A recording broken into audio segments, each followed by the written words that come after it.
بدي حدا بقربه ما حس بالوقت ينسيني الوقت ينسيني الوقت بدي حدا أحبه عن جد زهقت بدي حدا بقلبه حس حالي خلقت. Buenas noches, queridos amigos.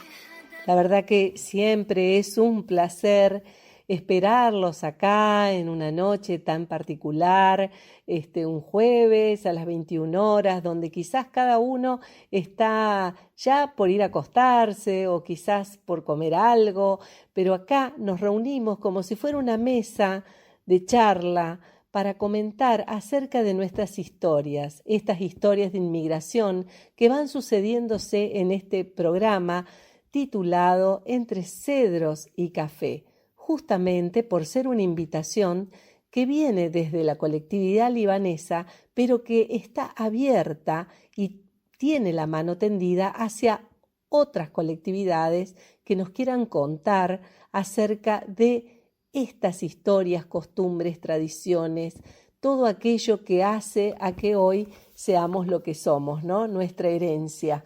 Bueno, estamos en La Voz de la Biblioteca, es un espacio creado justamente para conversar acerca particularmente de libros. Así que como no puede ser de otra manera, hoy vamos a hablar de libros y en este caso tenemos una visita muy particular que inmediatamente les voy a contar de quién se trata.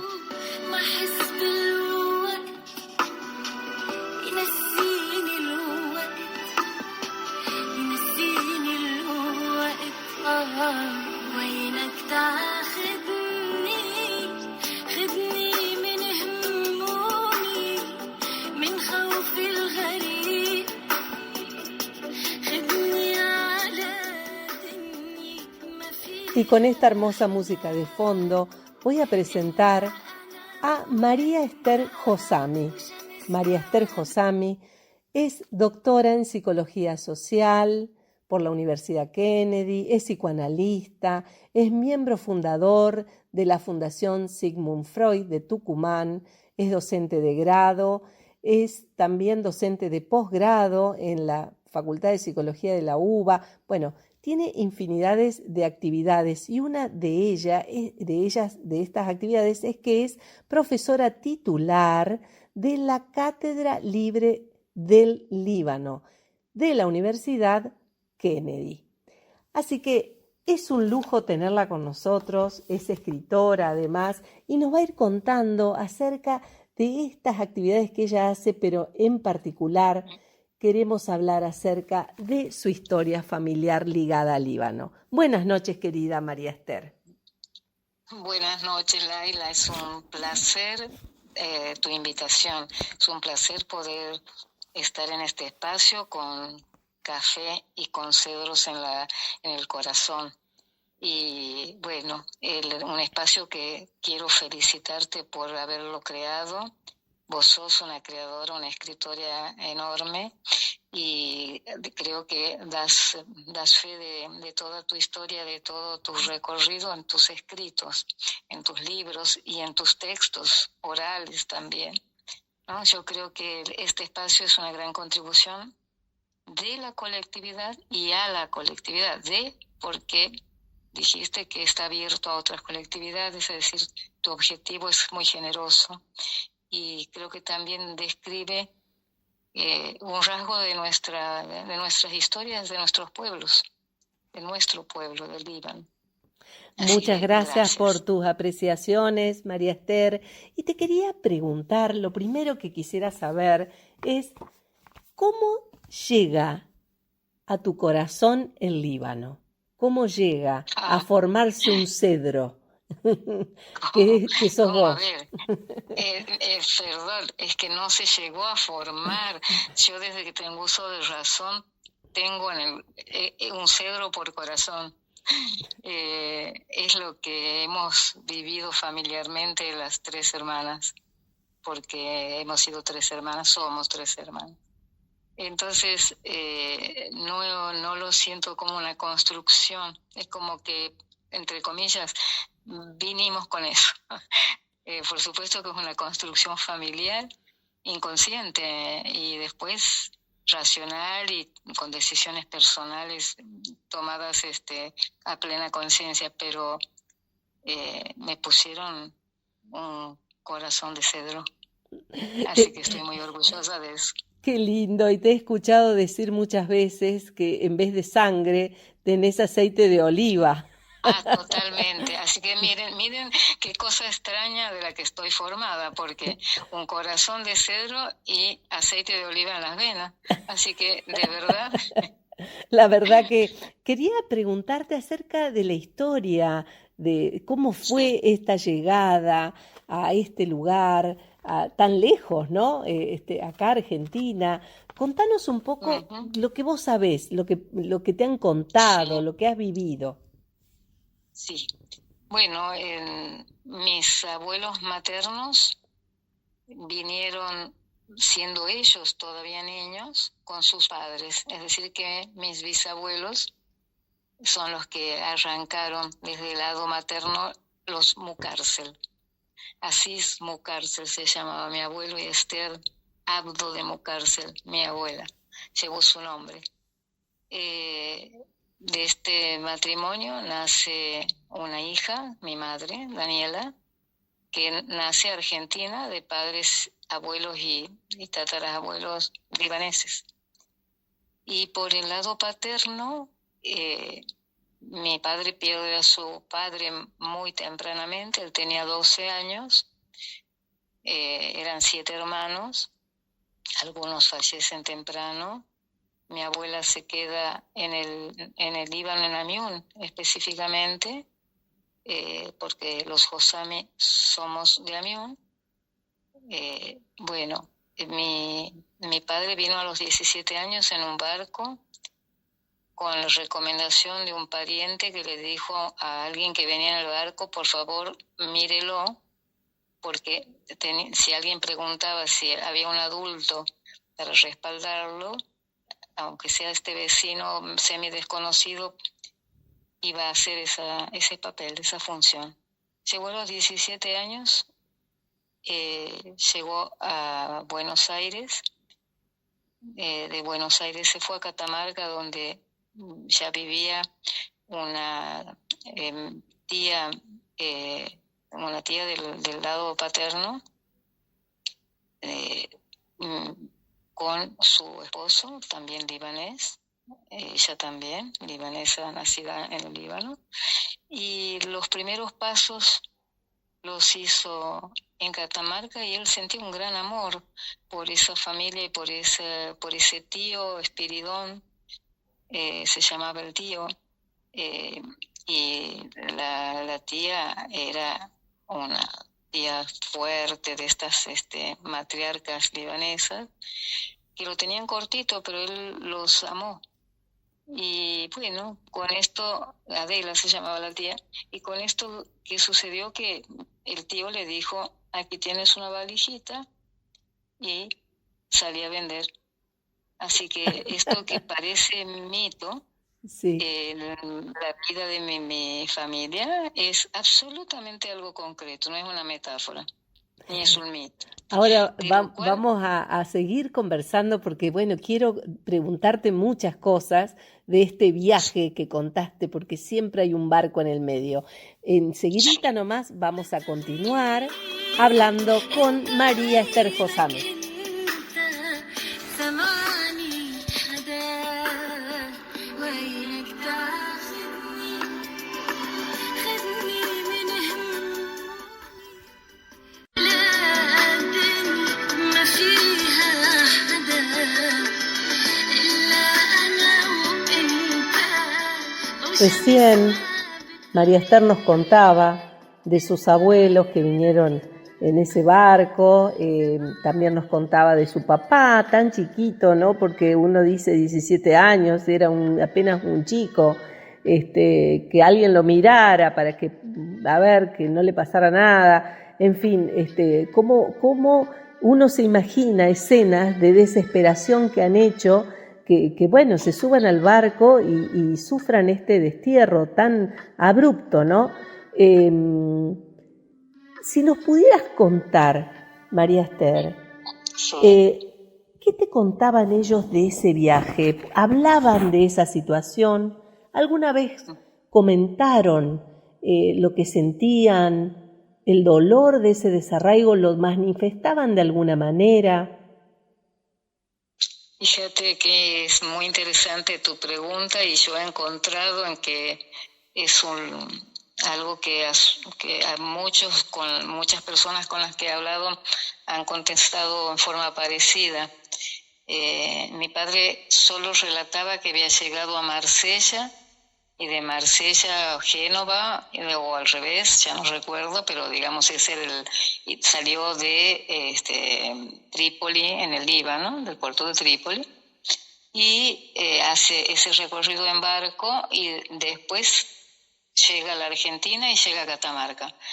Nunca habló de nada que hubiera vivido en el barco, nunca, jamás. Y tenía 17 años, o sea que, digamos, había todas las posibilidades por la edad y por sus capacidades de poder hacer de esto un relato. Yo creo que no pudo. Qué interesante, ¿no? Este silencio, ¿no? Es cierto que Sí. se viene escuchando aquí y la vez pasada cuando hablábamos con Walter, también aparecía el silencio como un denominador común en estas historias. Sí. Quizás desde tu mirada, ¿no? Desde tu campo, Sí. desde el psicoanálisis, quizás vos podrías decirnos, no sé, atisbar primero alguna pregunta, ¿por qué? ¿No? Porque primero nos preguntamos y Sí, después, bueno, por supuesto. pensarnos a ver por qué, cuál es la razón, qué sería, qué podemos decir de ese silencio. Bueno, sí, lo que vos planteas es necesario pensarlo y preguntarnos, ¿no? Algo que yo creo que a mí me pasó históricamente en mi vida, cuando me fui dando cuenta porque era curioso, nuestro padre con nosotras tenía una relación, pero absolutamente increíble. Las tres creíamos que éramos las preferidas, para que te des cuenta. Obviamente era un amor incondicional. Y era quien nos relataba historias, él nos contaba cuentos y a nosotras nos llegaba relatos recortados de las 1001 noches o de fábulas que él había escuchado de joven, escuchadas en el Líbano. Es eso lo que recibíamos como cuentos infantiles, por decirlo de alguna manera. Él nos leía, mira, sí nos leía de una manera sensible, digamos. No leía los cuentos, los contaba. Eran momentos que los recordamos, los hemos recordado todas nosotras, toda nuestra vida. Sucedía generalmente un rato a la siesta, que en la siesta santiagueña se va a dormir. Bueno, lo rodeábamos, nos contaba y después se dormía la siesta. O sea, eso ha sido inolvidable y ingresó y se inscribió en nosotros con una naturalidad total. Las historias que sabíamos nosotros, digamos, era muy difícil de compartir con amigos de otras colectividades porque no tenían idea de lo que hablábamos.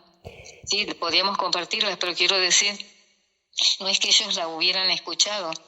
Claro. Entonces, siempre también esta marca que aparece desde el relato transmitido, bueno, obviamente que nos transmitió su amor por su tierra, su cultura, todo eso fue inscrito de una manera total, diría.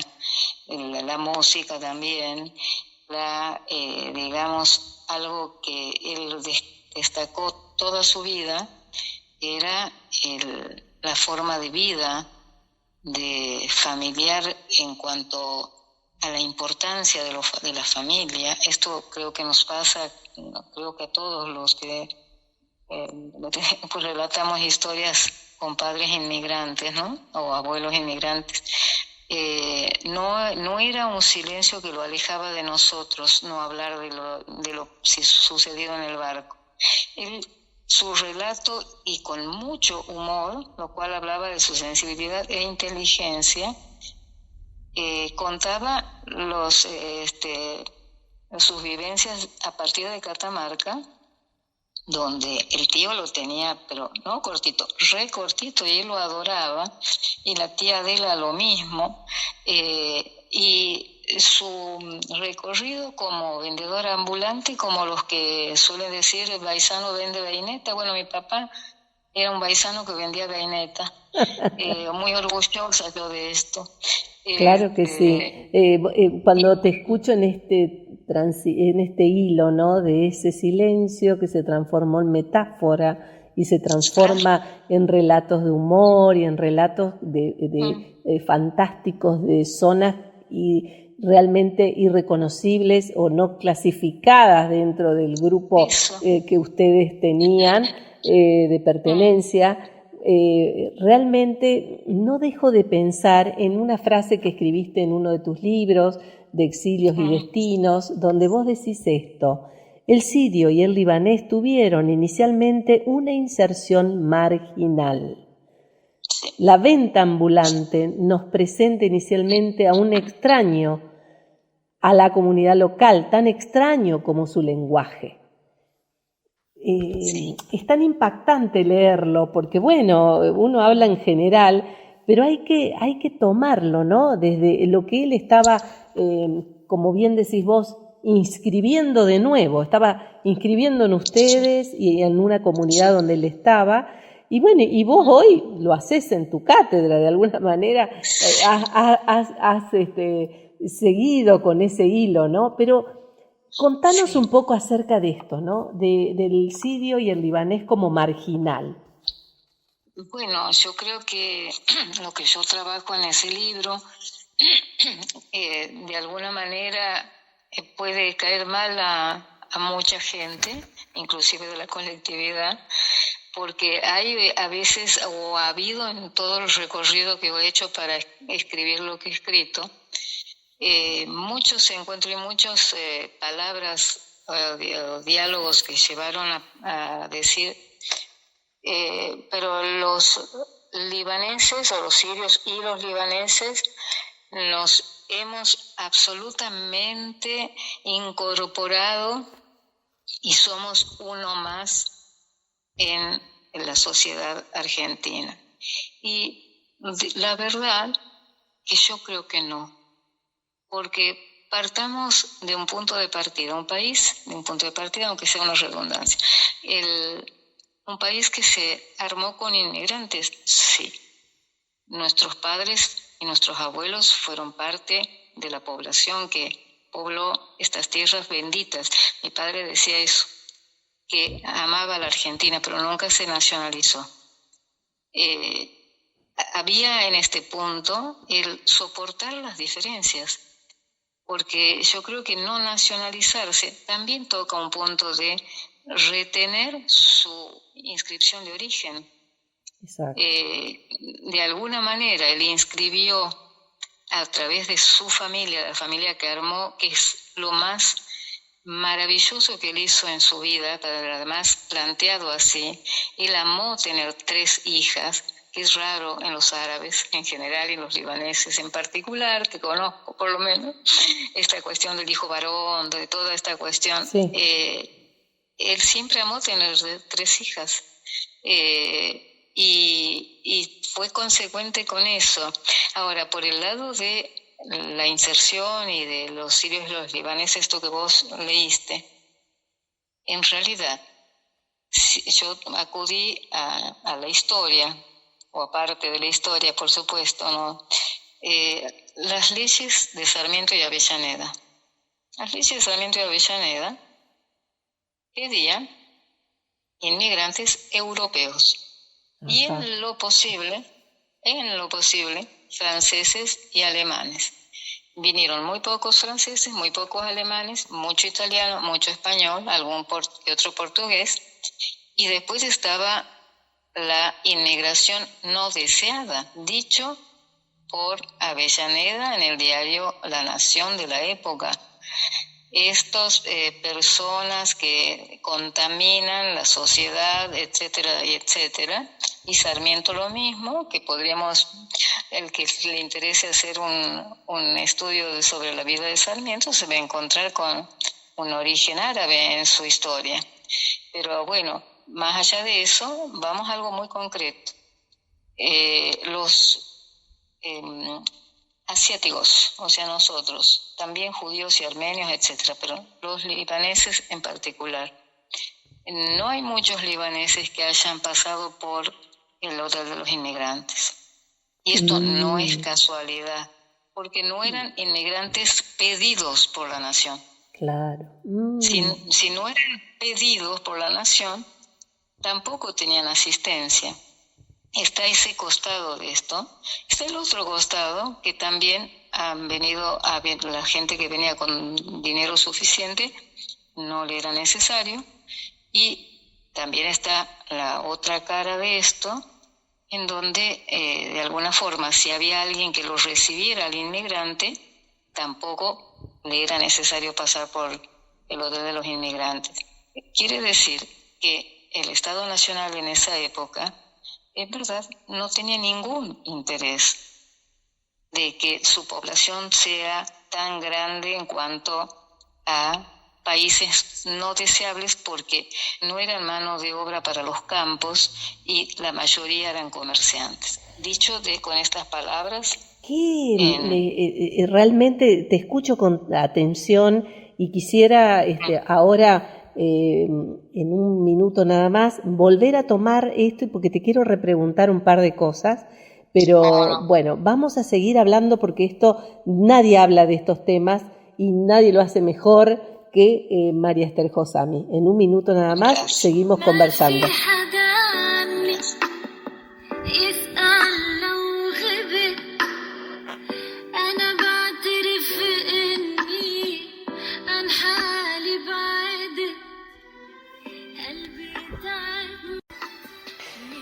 Bueno, estábamos hablando con María Esther acerca de esta cuestión casi de inmigrantes de segunda, ¿no?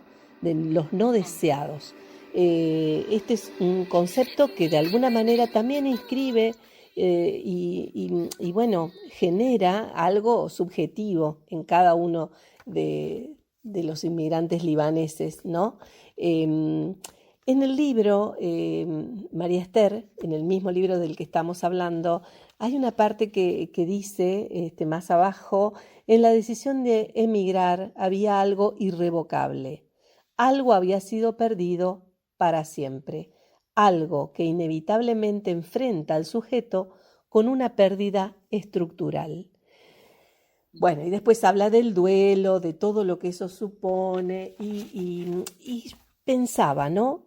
Entrar a un país donde no eran los deseables, porque bueno, estas leyes que vos decís, después Manuel Laínez en algún momento los quiso expulsar, es decir, hay un montón de historia que nos dice que no eran queridos, ¿no? Y eso en tu padre lo hace, lejos de ser un rencoroso, un hombre amargo, vos lo describís como alguien que contaba historias, que se arrimaba a ustedes, inscribiendo en ustedes a través del humor, a través de la fantasía, más amor por esa patria que él, bueno, no lo sé si él volvió, creo que no ha vuelto a su patria, o sí, alguna vez ha vuelto. Sí, él cuando se casaron con mi madre, al año siguiente nació Daniela, mi hermana mayor, nuestra hermana mayor, y en el año 49 y en el 53 viajaron mi hermana, mi madre y mi padre, con la posibilidad de quedarse en el Líbano a vivir, o sea que si hubieran quedado, yo hubiera nacido allí, porque yo nací en el 54 y esto fue en el 53.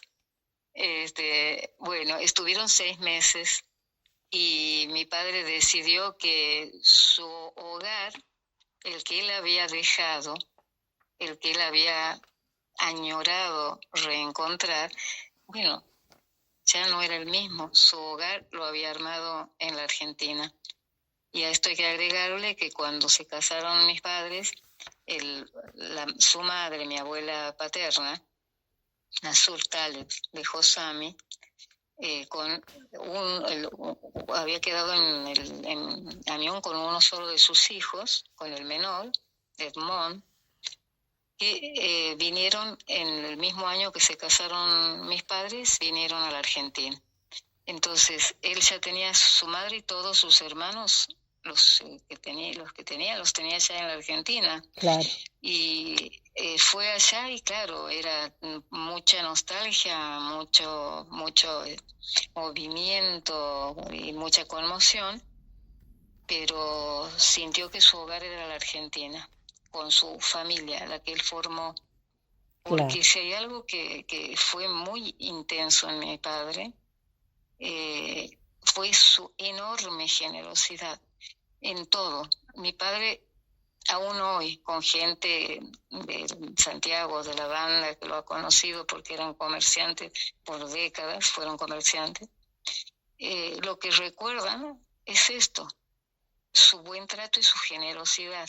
Mi padre era un hombre inteligente, generoso y dulce, que eso podía resultar para el machismo circundante Sí, como tal cual. casi una afrenta, ¿no? Sí. Pero bueno, mi padre nos contaba los cuentos. Mi padre tenía el humor para contar lo que vivió en Catamarca, etcétera, lo que pasó con sus primeras novias en Catamarca, cómo la conoció mi mamá, etcétera. Esos han sido relatos de toda la historia nuestra. Y también formó parte de nuestra historia como hijas el relato de ese maravilloso viaje de 6 meses al Líbano. Eso sí fue relatado, pero insistentemente, y creo que también esta fue una forma de traernos el Líbano a casa. Me emociona escucharte.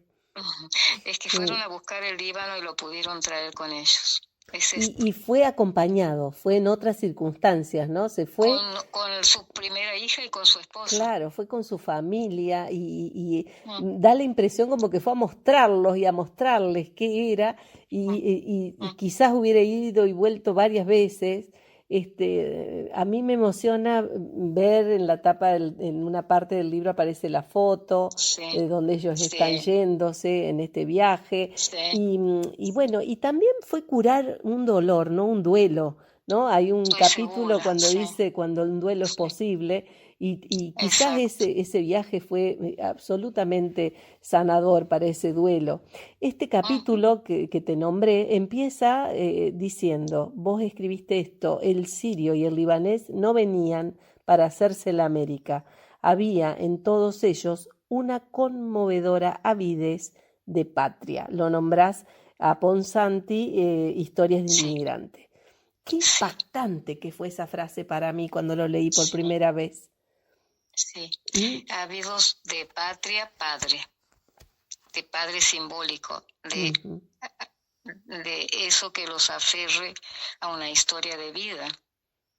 Y creo que mi padre pudo de alguna manera hacer algún tipo de cierre. Nunca se cierra del todo un duelo. No de ese calibre de duelo. Creo que el viaje le permitió hacer una forma muy simbólica de duelo, que queda siempre un resto quedan cicatrices, pero que lo pudo hacer y volvió con mucha fuerza, crecieron mucho comercialmente, nacimos en el orden que nombro yo y después Lilian, mi otra hermana, que nos llevamos un año nada más, y mi padre mira, lo digo así, nos mostró que era posible ser felices, no sin problemas, yo digo felices por tenernos, por amarnos, por por tener lo que teníamos, que sigue siendo una gran familia, ¿no? Y en ese punto yo recuerdo los últimos tiempos de mi padre, que él falleció a los 92 años, en el 2002, el 10 de abril del 2002, así que hace poco se cumplió un aniversario. Y él decía, pero hija, y tal cosa, y tal otra. Entonces yo le decía, papá, vos nos has convertido en personas ricas. Nosotros somos ricas en amor, ricas en entender que la vida es intercambiar, que es hacer lazo con otros, que es la generosidad nos tiene que guiar. De hecho, desde lo religioso, del lado materno eran maronitas. Estoy hablando de los Abdu Mukarsel. Sí. Maronitas a donde exista un Abdu Mukarsel. Josami, ortodoxos. Y ellos se casaron en la iglesia San Jorge Ortodoxa en Santiago del Estero.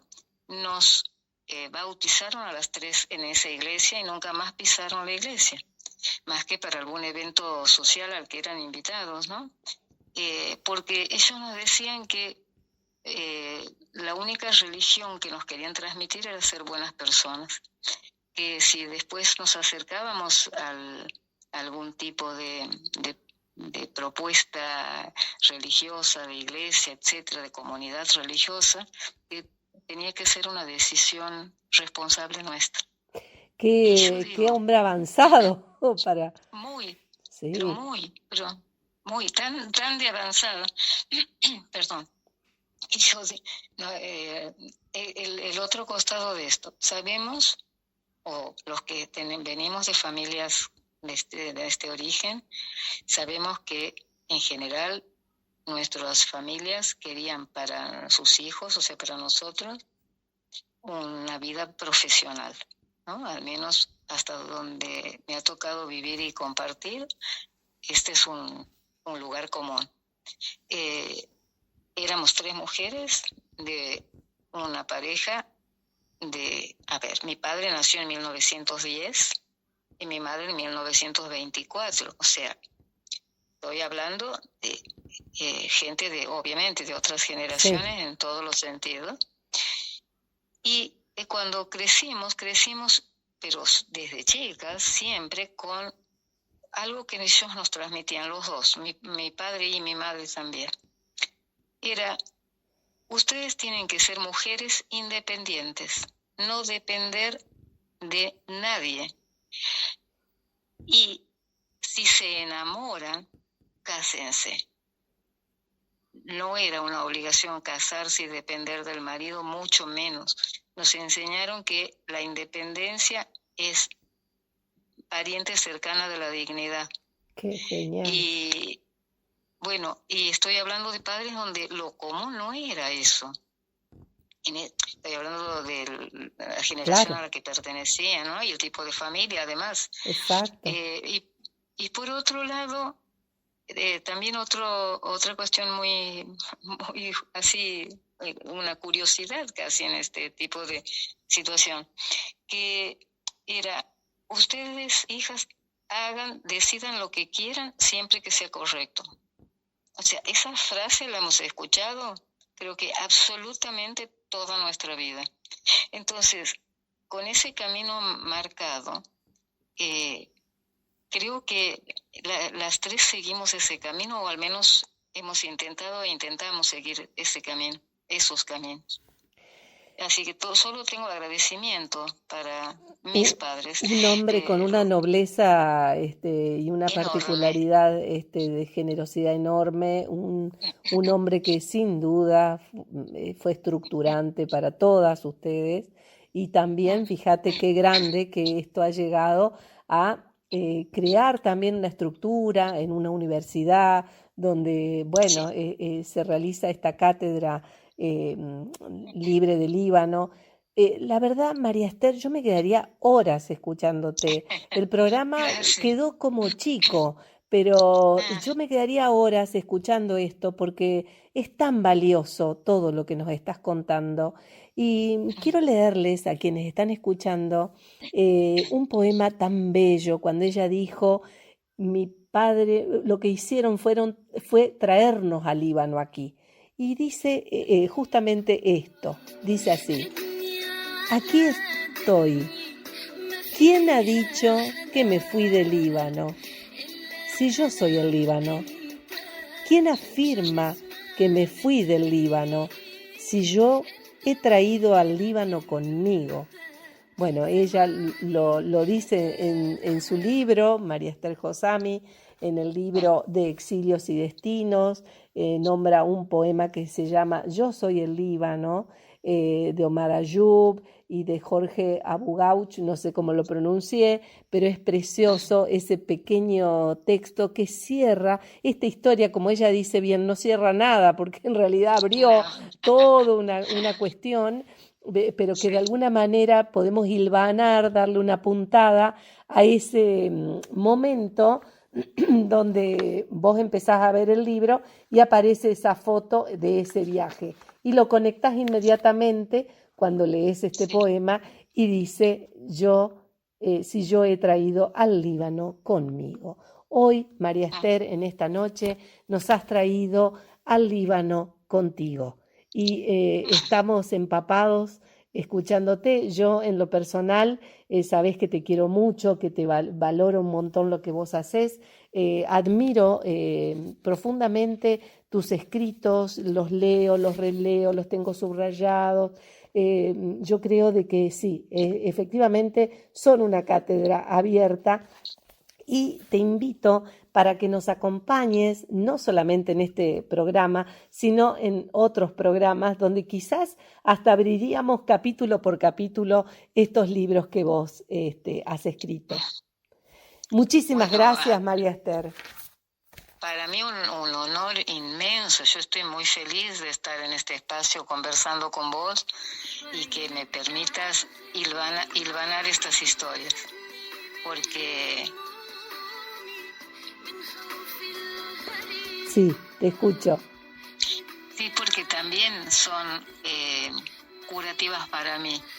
Poner en palabras, poner en símbolos tanta historia que es la que nos construye, yo creo que es una forma de negociar con la extranjería y negociar con la finitud y con todo aquello que los llamamos los embates de la vida, ¿no? Así que yo estoy muy agradecida y desde ya más que agradecida por tu propuesta y la acepto. Una manera de ser feliz, dice María Esther Josami. Nuestro padre nos enseñó a ser felices, a ser ricos, dice ella, a tener amor en el corazón, a generar algo bueno para los demás. En una época donde todo el mundo está corriendo para generar algo propio y ser tan individualistas, ella con sus palabras nos lleva a una dimensión absolutamente que rompe, ¿no?, con ese paradigma del individualismo y nos aporta esta solidaridad, generosidad y todos los otros adjetivos que uno pueda decir de su papá. Muchísimas gracias, María Esther. Muchas gracias a vos, Laila. Enormemente gracias. Un abrazo grande.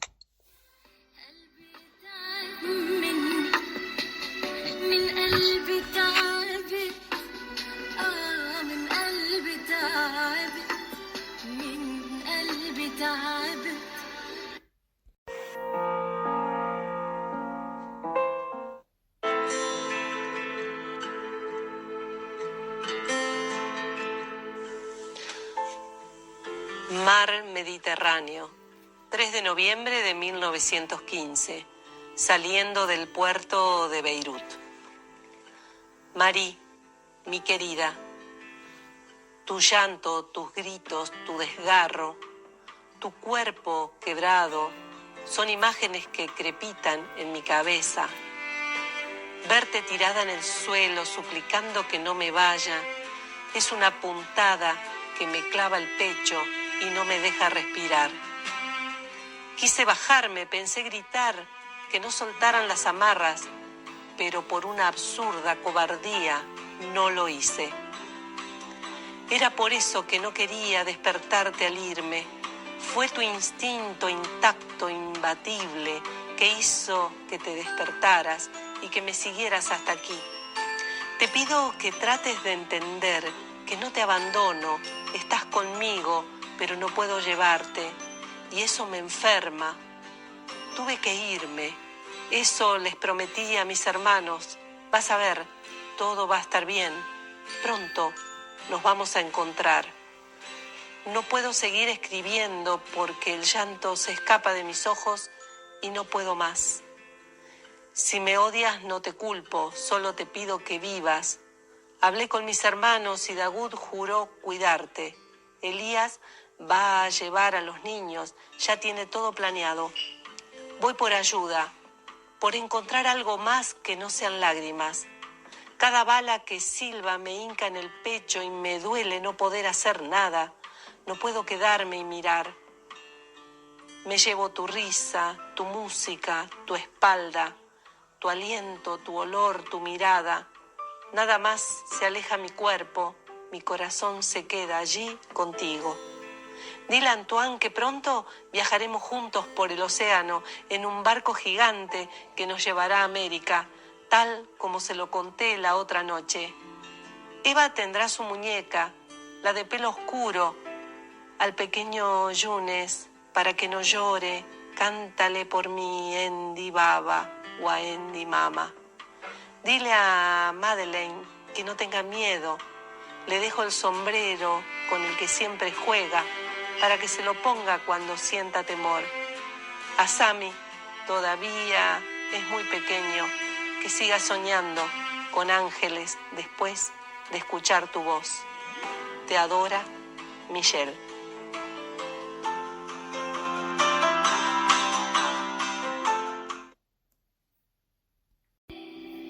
بدي حدا بقلبه ما حس بالوقت ينسيني الوقت ينسيني الوقت بدي حدا أحبه عن جد زهقت. Y nos vamos despidiendo, queridos amigos, de este programa que nos recuerda nuestras raíces. En este caso, estuvimos hablando del Líbano. María Esther Josami nos hablaba acerca de la inmigración, de todos estos componentes que sucedían y que quizás hay ciertos recovecos de los cuales no éramos conscientes, ¿no? No somos conscientes por ese silencio del que ella hablaba y de que también Walter hablaba, acerca de que, bueno, ellos se callaban aquello que sentían, aquello que les pasaba, ese viaje, bueno, y trataban como de olvidarse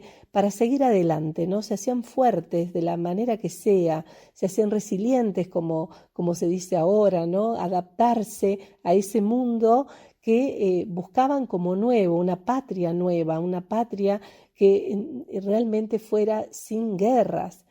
Lo que escucharon hace un ratito ha sido una parte del relato que narro en La Caja de Cedro. Escucharon en un programa anterior la primera parte y ahora están escuchando ciertos párrafos donde nos habla de ese viaje, en un intento de poner palabras a esos silencios, porque obviamente uno no sabe exactamente cómo ha sucedido, pero uno pone y trata de poner palabras para poder comprender, para poder ponernos en los zapatos del otro, para poder saber lo que el otro sentía, ¿no? Y uno se imagina y trata de entrar en ese momento, en esa época, en ese periodo de la historia tan cruel para el Líbano y que hacía que ellos se tuvieran que ir. Bueno, espero que hayan disfrutado tanto como he disfrutado yo de este programa. La verdad que cada vez me gusta más conversar con cada uno de los invitados. María Esther nos ha llenado de preguntas, siempre me da ganas de seguir leyéndola. Tiene libros que son realmente maravillosos, a los cuales recomiendo que la lean, busquen sus libros, María Esther Josami, y encuentren esos textos que son maravillosos de los que ella habla acerca de toda esta cuestión de la inmigración y analiza con agudeza y con inteligencia. Bueno, queridos amigos, nos despedimos entonces hasta el próximo jueves. Aquí estaremos. Les dejo mi teléfono para aquel que quiera asomarse acá a este fogón, una especie de encuentro donde nos contamos nuestras historias familiares. Bueno, comuníquense al 3794 28 34 75. Aquí estaré para escucharlos. خذني من همومي من خوف الغريب